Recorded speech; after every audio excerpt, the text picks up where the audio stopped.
चला तर मंडळी, आज मी आपणास मस्त चकली भाजणीचं पीठ करून दाखवणार आहे। चकली पण करून दाखवणार आहे, पण नंतर करून दाखवणार आहे। आपण जर पूर्वतयारी करून ठेवली तर आपल्याला ती बरी पडते करायला। त्यामुळे आपल्यास मी प्रथम चकली भाजणीचं पीठ करून दाखवणार आहे। चला तर आपण पाहायला घेऊया। नमस्कार मंडळी, आम्ही मालवणी या चॅनल आपले मनापासून स्वागत आहे। हे बघा, आज दिवाळी स्पेशल मी आपणास चकलीचं पीठ करून दाखवणार आहे। चकल्या नंतर करून दाखवणार। पूर्वतयारी म्हणून आधी पिठा वगैरे तुम्ही करून ठेवले ना का तुम्हाला नंतर चकल्या शंकरपाळ्या म्हणा किंवा करंजा लाडू वगैरे करायला सोपं पडतं। तर त्याच्यामुळे आधी दळून वगैरे घेतलं ना काय बरं पडणार। त्याच्यासाठी आपण हे 1 किलो तांदळाच्या प्रमाणामध्ये तुम्हाला मी करून दाखवणार आहे। 1 किलो तांदूळ मी स्वच्छ हे धुवून सुकवून वगैरे घेतलेले आहेत। तर आपण आता त्याला काय काय लागणार आहे ते मी व्हिडिओ करता करता दाखवणारच आहे। आणि आपण आता हे भाजायला घेऊया। अगदी स्लो आणि फास्टच्या मध्ये गॅस ठेवून आपल्याला ते भाजून घ्यायचे। तर चला तर आपण आता हे भाजायला घेऊया। पहिला पॅन गरम करून घेऊया। हे बघा, आता पॅन गरम झालाय। तसं आपण त्यामध्ये हे 1 किलो तांदूळ याच्यामध्ये व्यवस्थित मावणार। ते व्यवस्थित आपल्याला आता आपला गॅस हे पॅन गरम झालेला आहे। थोडा आता स्लो आणि फास्टच्या मध्ये गॅस ठेवून आपल्याला हे तांदूळ आहे ना असे छान असे मी परतवून घेते। आता लाकडी चमच्याचा वापर करते जरा। हे बघा, आपल्याला हे ह्यातला जो आतमध्ये जर समजा तांदूळ जरी आपण स्वच्छ व्यवस्थित धुवून सुकवून जरी घेतले तरी आतमध्ये थोडा ओलसरपणा असतो। तो जाण्यासाठी आपल्याला स्लो आणि फास्टच्या मध्ये गॅसवरती हे करून आपल्याला तांदूळ हे छान असे परतवून घ्यायचे। आता हे मी तांदूळ असे छान परतवून घेते। हे बघा, आपला तांदूळ असा छान असा भाजून झाला। तुम्ही वाटला दाताखाली खाऊन बघायचा, म्हणजे एकदम क्रंची असं झालं की समजायचं आपला तांदूळ व्यवस्थित भाजून झाला आणि त्याच्यातला जो नरमपणा असतो तो पूर्ण असा निघून जातो। आता आपण हे तांदूळ काढून घेऊया। चांगले भाजून झालेले आहेत। आता आपल्याला डाळ भाजून घ्यायची आहे।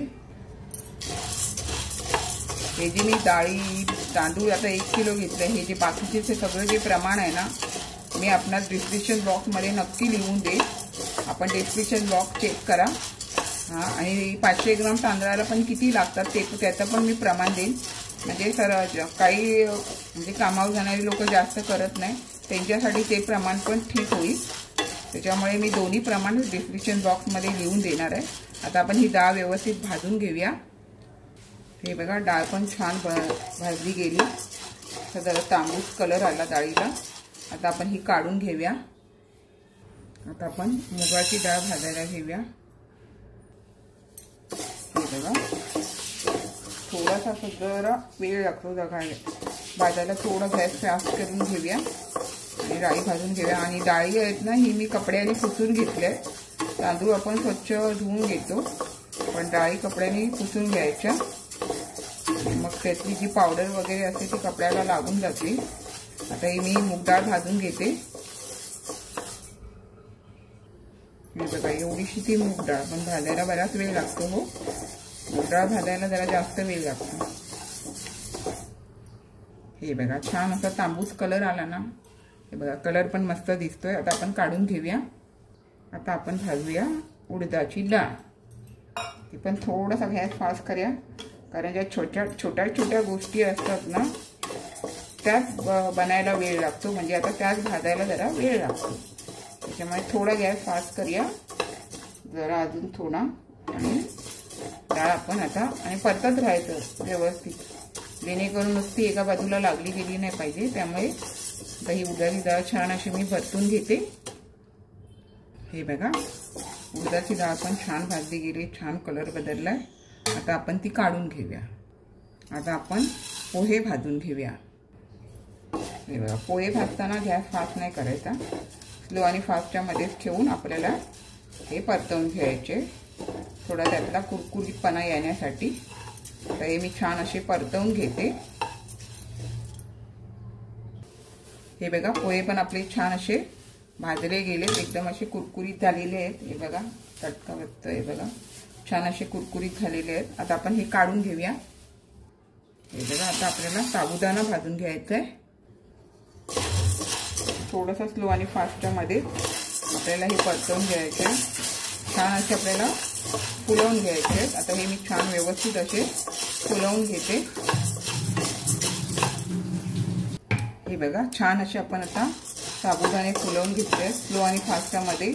गॅस बारीक करून साबुदाणे पण आपण पूर्ण काढून घेऊया.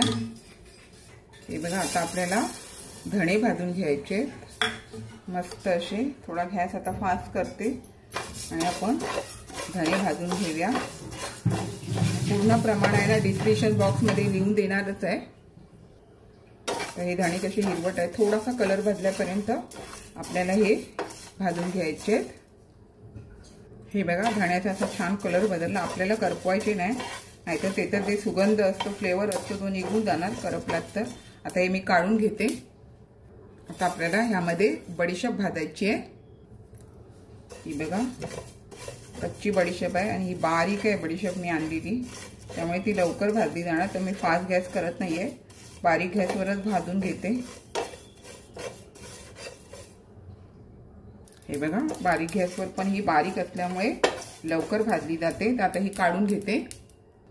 आता आपल्याला ह्यामध्ये जिरं भाजून घ्यायचंय. हे बघा आता आपल्याला ह्यामध्ये जिरं भाजून घ्यायचंय आणि जिरं पण मी बारीक गॅसवरच भाजून घेते मंद आचेवरती कारण बारीक वस्तू ती लवकर आता ही भाजली जाणार. जिरं वगैरे बडीशेप जिरं हे लवकर भाजलं जातं. जास्त करपवलं तर त्याचा ते स्मेल असतो तो निघून जाणार आणि करपट होणार. त्यामुळे लाईटलीच भाजून घ्यायचं. जरा ओलसरपणा असतो तो निघून जायला हवा. हे बघा जिऱ्याचा पण छान असा कलर बदललाय. आता आपण काढून घेऊया. आता आपल्याला हे बघा 2 दालचिनीच्या काड्या आणि काळं मिरी हे आपल्याला भाजून घ्यायचंय व्यवस्थित असं थोडंसं. आता लाड्या आहेत म्हणून मी 2 मोठ्या घेतलेल्या. 1 किलोला 2 मोठ्या बस होऊन जातात. नाही तर बारीक असतात तर 4 काड्या घ्यायच्या. आणि हे 20 काळी मिरी आहे. 20-21 काळी मिरी आहे जास्त नाही आहे. जरासं आपलं घालायचं असतं थोडंसं चवीला जास्त नाही. थोडंसं घातल्यामुळे चांगली चव येते. आता हे मी भाजून घेते. हे बघा काळं मिरी पण असं छान भाजलं गेलं. धूर यायला लागलाय आणि तडतडायला पण लागले. त्याच्यामुळे आता आपण जास्त करपवायची नाही काढून घेऊया. दालचिनी पण हे बघा छान भाजली गेली आहे त्यामुळे काढून घेऊया जास्त करपवायची नाही. आता हे मी सर्व काढून घेते. बघा मंडळी मी सर्व भाजून घेतलेले आहे. चकलीचं जे आपलं पीठ तयार करायला घेणार आहे ते त्यासाठी मी पुन्हा तुम्हाला एकदा सांगते काय काय घेतलंय. मी तांदूळ घेतलेले आहे 1 किलोच्या प्रमाणात. डाळ घेतलेली आहे चना डाळ, उडीद डाळ घेतलेली आहे, बडीशेप घेतलेली आहे, जिरं घेतलेलं आहे. आपल्याला साबुदाणा लागणार आहे, धने घेतलेले आहे, काळं मिरी, दालचिनी, मूग डाळ घेतलेली आहे, पोहे घेतलेले आहेत.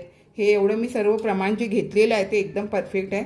तेच प्रमाणामध्ये मी तुम्हाला डिस्क्रिप्शन बॉक्समध्ये देईन. आपण नक्की बघा. आता हे पूर्ण थंड झाल्याच्या नंतर आपण दळून घेणार आहे आणि त्यानंतर मी तुम्हाला ते पीठ पण दाखवते. आणि नंतर आपण जेव्हा दिवाळीच्या आधी 2-4 दिवस आधी तरी आपल्याला तुम्हाला चकली करून दाखवते. तर आता हे जरा थंड होऊ देऊया आणि मग पीठ करून घेऊया.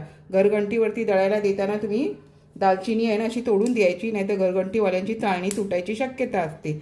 त्यामुळे व्यवस्थित असं तुम्ही तोडून त्याच्यामध्ये टाकून द्यायचं दळायला आणि मग व्यवस्थित ती लोक तुम्हाला दळून देणार. तर आता हे थंड झाल्यावर आपण दळून घेऊया. हे बघा मंडळी छान असं आपलं चकलीचं पीठ झालेलं आहे. गरम आहे. मी घरघंटीमधून आताच दळून काढलेलं आहे. थंड झाल्यावर तुम्ही पिशवीमध्ये पॅकिंग करून तुम्हाला पाहिजे तेव्हा चकली करता येतात. हे दिवाळी स्पेशल मी तुम्हाला चकलीचं पीठ लवकर करून दाखवते. चकली मी पण करून दाखवणार आहे पण पूर्वी मी योग्य प्रमाण घेऊन ही तुम्हाला चकलीचं पीठ करून दाखवलेलं आहे. सुगंध पण बघा भारी येतो आणि त्याच्या चकल्या पण खूप छान होतात. आपण पण नक्की अशा प्रकारे करा. हे बघा मंडळी छान असं चकली भाजणीचं पीठ मी आपणास करून दाखवलेलं आहे. अशाच नवनवीन रेसिपी किंवा इतर व्हिडिओ सहित मी कायम आपणास भेटतच असते. आपण माझ्या चॅनलला लाईक, शेअर, सबस्क्राईब करायला विसरू नका. चला तर आता इथेच थांबते. मस्त खा, स्वस्थ राहा. आपण माझे व्हिडिओ पूर्ण पाहता त्याबद्दल मनापासून खूप खूप धन्यवाद.